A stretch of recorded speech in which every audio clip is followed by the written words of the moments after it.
Assalamualaikum warahmatullahi wabarakatuh. Bertemu kembali bersama saya dalam mata kuliah Digital Ekonomi dengan pembahasan ekosistem teknologi informasi. Pengertian dari infrastruktur teknologi informasi merupakan sekumpulan perangkat keras dan aplikasi perangkat lunak yang diperuntukkan untuk menjalankan suatu perusahaan secara keseluruhan. Menurut Ken Louden dan Jen P. Louden tahun 2012. Kemudian menurut Steyer dan George Reynolds tahun 2010, infrastruktur teknologi informasi adalah suatu kumpulan komponen teknologi yang terdiri atas software, hardware, database, sumber daya manusia, telekomunikasi, dan prosedur. Infrastruktur teknologi informasi juga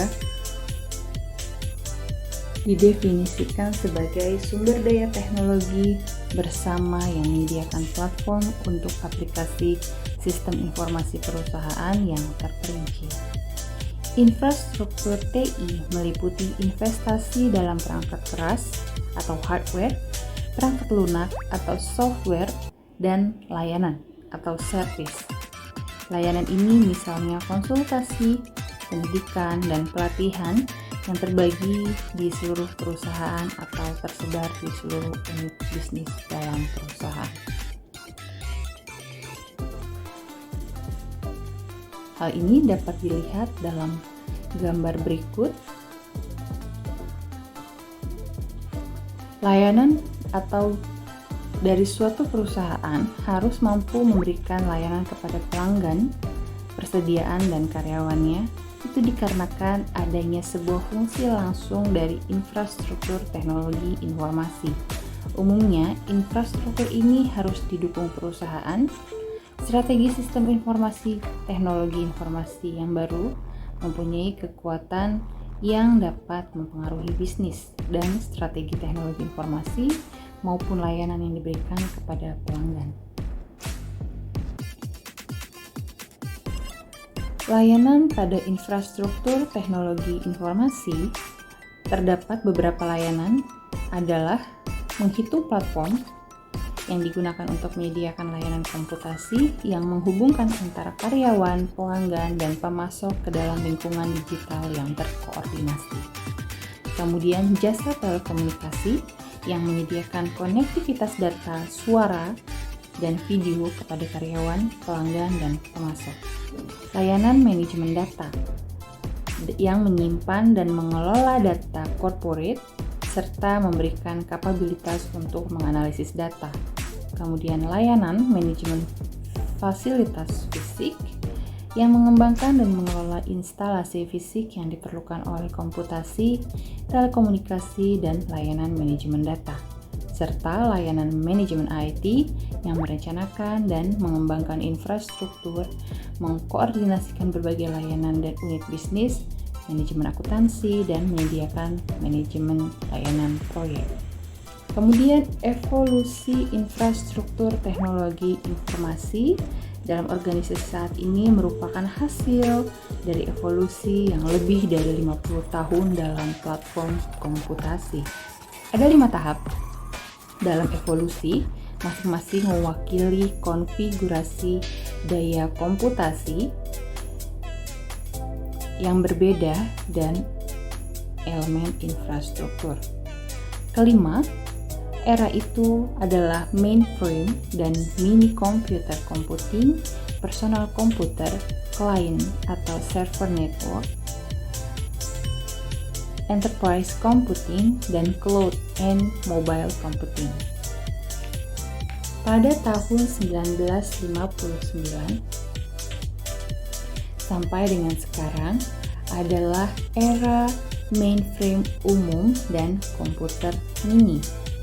Pengenalan dari IBM 1401 dan 7090 yang dilengkapi dengan mesin transistor pada 1959 menandai permulaan dari penggunaan komersial yang meluas dari komputer mainframe.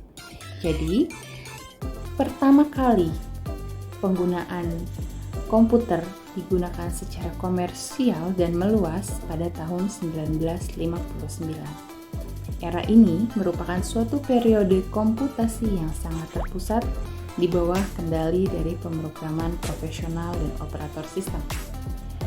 Dengan sebagian besar elemen dari infrastruktur disediakan oleh pemasok tunggal, pabrikan, dan perangkat keras dari perangkat lunak. Selanjutnya pada tahun 1981, pada era komputer pribadi.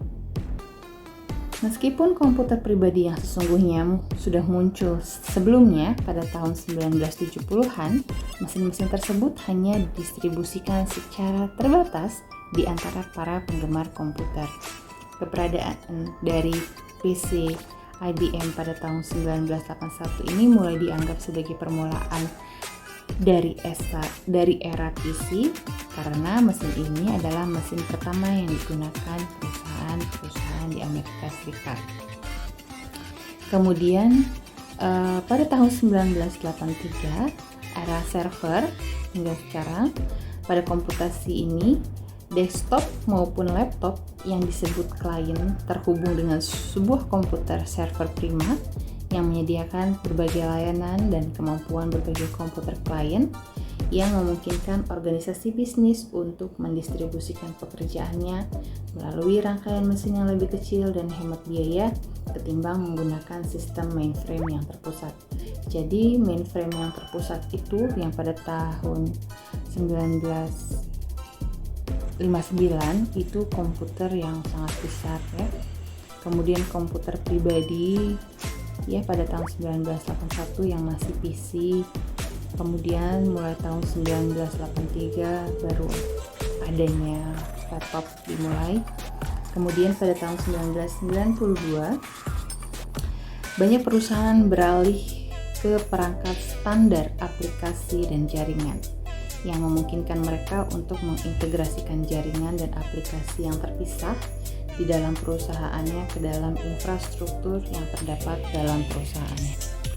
Jadi pada tahun 90-an ini sudah muncul internet ya, namun hanya kalangan tertentu yang mendapatkan aksesnya. Dengan berkembangnya internet sebagai era komunikasi yang terpercaya sejak tahun 1995, organisasi bisnis mulai serius dalam menggunakan Transmission Control Protocol atau Internet Protocol untuk menggabungkan jaringan-jaringan mereka yang terpisah. Kemudian era 2000 hingga saat ini yaitu era komputasi cloud and mobile. Pertumbuhan kapasitas bandwidth internet telah mendorong model konfigurasi client server dari maju menuju apa yang disebut model cloud computing.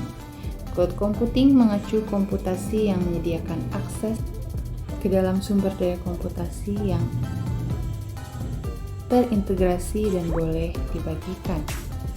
Contohnya komputer, perangkat penyimpanan, aplikasi dan layanan melalui sebuah jaringan yang biasanya adalah internet. Komponen infrastruktur teknologi informasi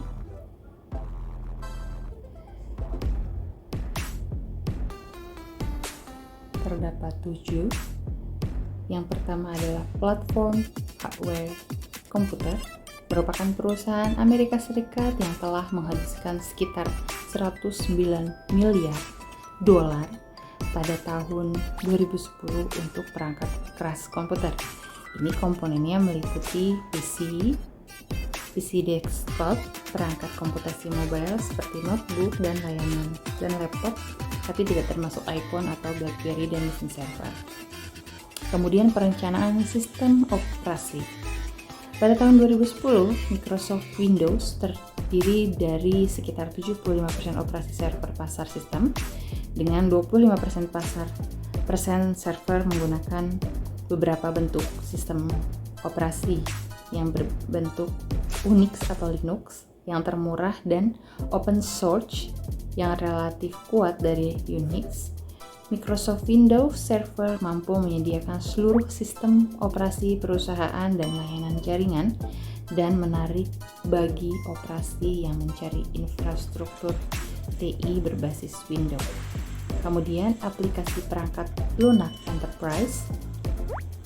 Selain perangkat lunak, untuk aplikasi yang digunakan oleh kelompok atau unit bisnis tertentu, perusahaan di Amerika Serikat telah menghabiskan sekitar 165 miliar US dollar pada tahun 2010 untuk perangkat lunak kepada perusahaan aplikasi yang diperlukan sebagai komponen infrastruktur TI. Penyedia perangkat lunak aplikasi enterprise terbesar adalah SAP dan Oracle. Kemudian, selain itu ada pengelolaan data dan penyimpanan. Perangkat lunak manajemen berbasis data yang bertanggung jawab untuk mengatur dan mengelola data perusahaan sehingga dapat digunakan atau diakses secara efisien. IT skill merupakan keterampilan teknologi fungsional dan profesional. Keterampilan fungsional dan profesional teknologi memainkan peran penting dalam produktivitas organisasi yang sukses. Menurut Rafferty tahun 2012 dan menurut Gera dan Gu menyatakan bahwa penyediaan keterampilan teknologi memastikan peningkatan kinerja.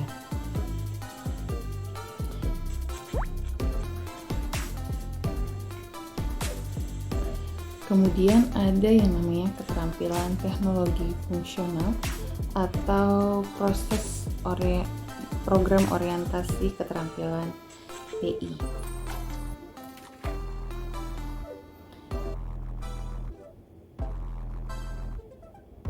IT Training Institute di India menawarkan berbagai kurikulum kursus untuk mahasiswa. Yang pertama adalah keterampilan perangkat keras dan jaringan. Yang kedua adalah keterampilan multimedia atau database skill, kemudian keterampilan multimedia, keempat keterampilan akuntansi keuangan terkomputerisasi, dan yang kelima soft skill.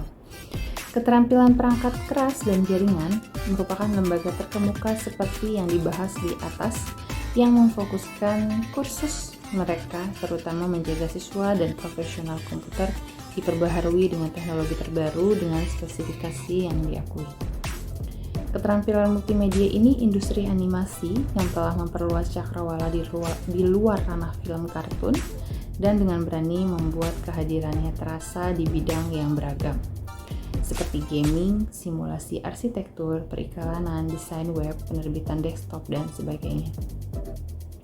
Sementara keterampilan akuntansi keuangan terkomputerisasi di era yang kompetitif ini, akuntan bekerja secara strategis dan dengan tim eksekutif dan manajemen dengan memberikan saran keuangan ahli tentang dampak keputusan manajemen. Dengan meningkatnya jumlah lembaga keuangan di India dan multinasional, dunia keuangan yang bergerak cepat membutuhkan semakin banyak akun dan profesional keuangan yang berprestasi.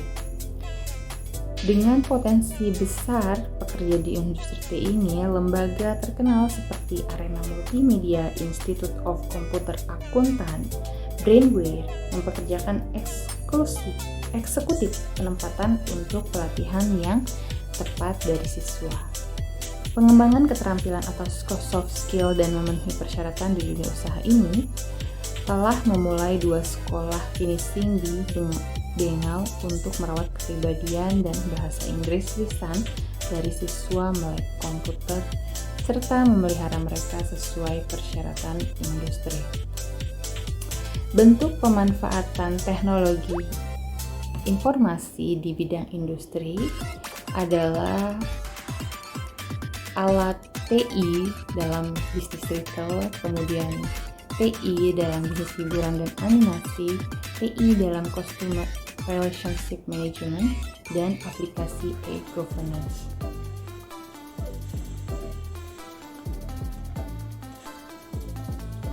Alat TI dalam bisnis retail ini lingkungan retail yang saat ini sangat kompetitif, memaksa pengecer untuk merancang strategi untuk meningkatkan nilai produk dan layanan mereka sembari mengurangi biaya. Menetapkan tujuan bisnis baru untuk mengejar ketertinggalan, mengikuti atau tetap berada di depan pesaing, alat teknologi informasi yang terlibat dalam manajemen retail terorganisir adalah barcoding, yaitu inovasi baru dalam sensor barcode dan scanner yang sangat hemat biaya.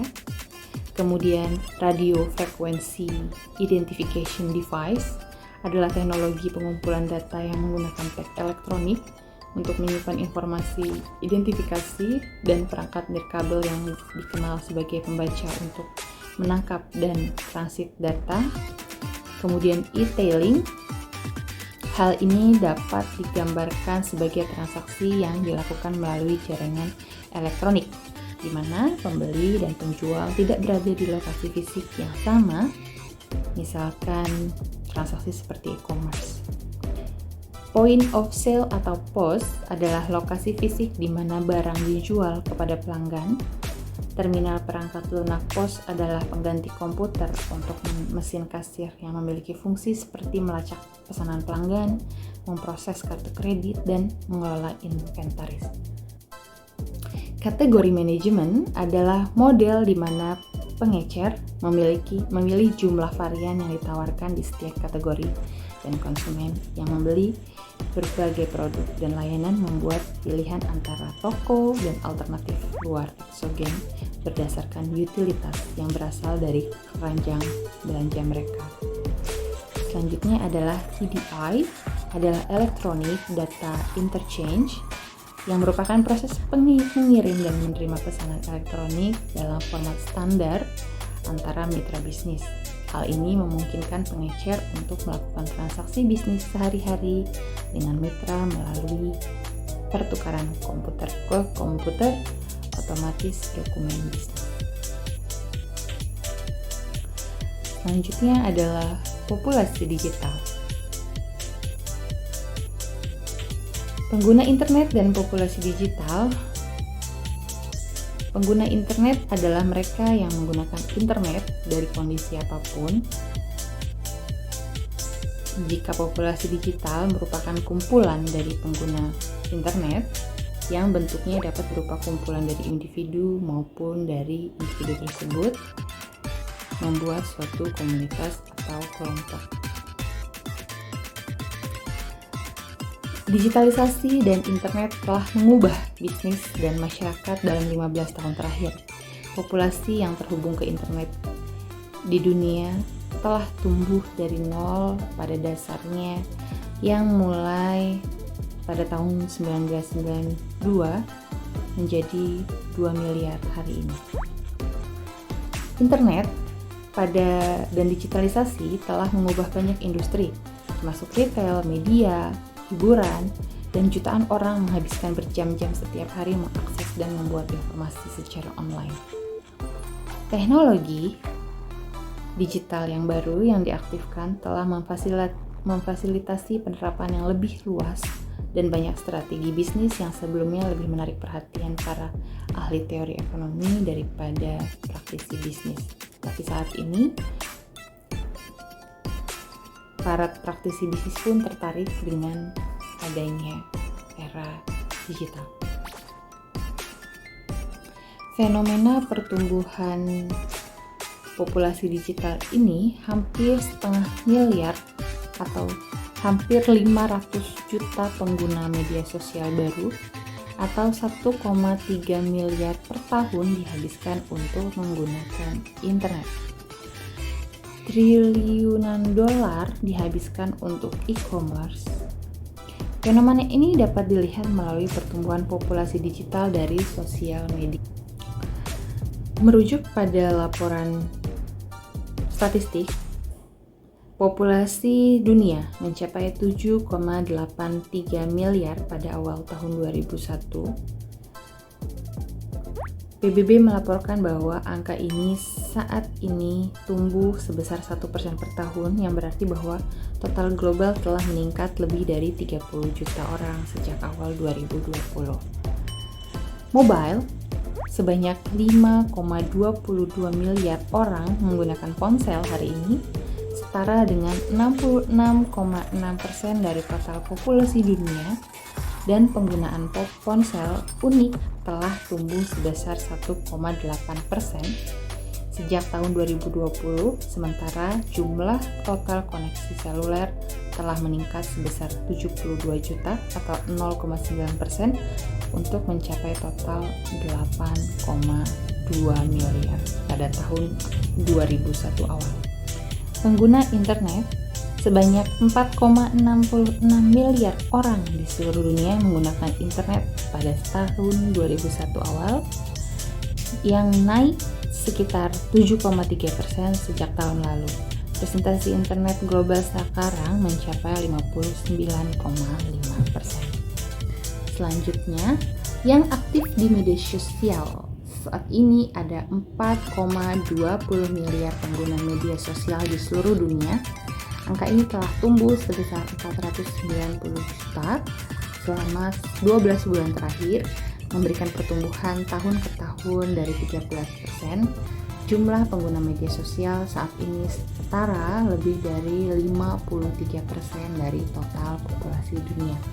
Jadi, populasi di dunia yang diketahui pada Januari 2021 sebanyak 80 juta.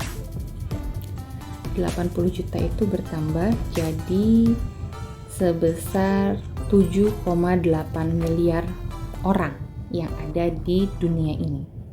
Kemudian 5 miliarnya menggunakan mobile atau handphone.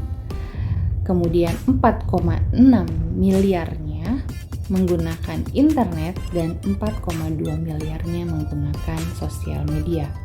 Sehingga dari hampir lebih dari 50% orang ada di dunia menggunakan sosial media. Isu terkini pendorong pertumbuhan populasi digital, ada flexible working, ada connected healthcare, ada online education, dan ada portable digital identities. Flexible working bagi para pekerja berkerah putih di seluruh dunia, tahun 2020 adalah tahun bekerja di rumah atau work from home, seperti yang menjadi umum dikenal. WFH sepertinya akan tetap menjadi bagian yang diberlakukan dari kehidupan kerja banyak orang untuk masa yang akan datang. Jadi, WFH itu tidak hanya sekedar pada era COVID, tapi seterusnya juga ada yang WFA gitu ya. Selain itu, banyak orang yang dapat memilih untuk melanjutkan praktik kerja yang lebih fleksibel bahkan setelah pandemi. Connected healthcare, telemedicine yang sudah menjadi topik hangat dalam perawatan kesehatan sebelum wabah COVID. Tetapi krisis COVID telah mempercepat kemajuan industri dengan cara yang sama seperti mempercepat perpindahan orang ke belanja online. Jadi connected healthcare sebelumnya ada Halodoc dan lain-lain. Saat ini, saat terjadinya COVID, semua rumah sakit mengadakan telemedicine. Gitu ya.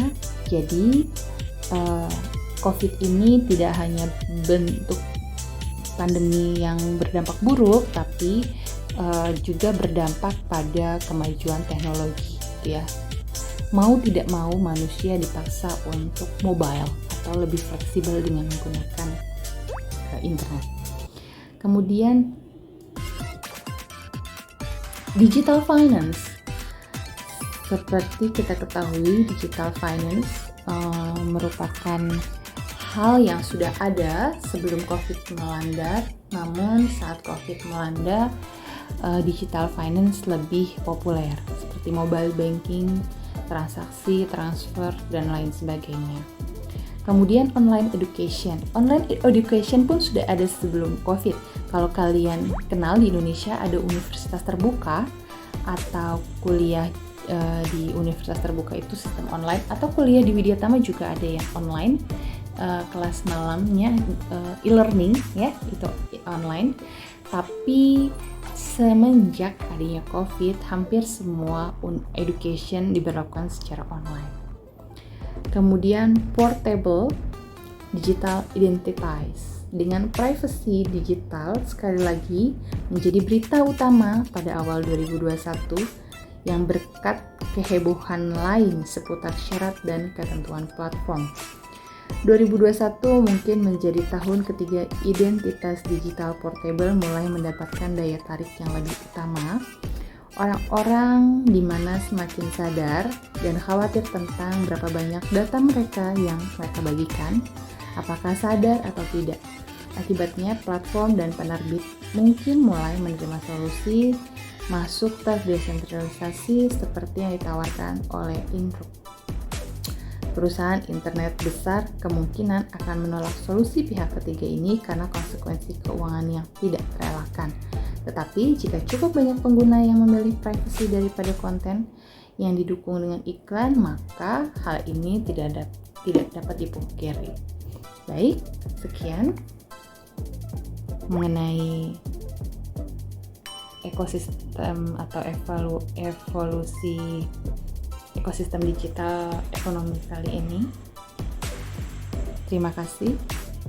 Silakan diskusikan di forum. Saya akhiri. Wassalamualaikum warahmatullahi wabarakatuh.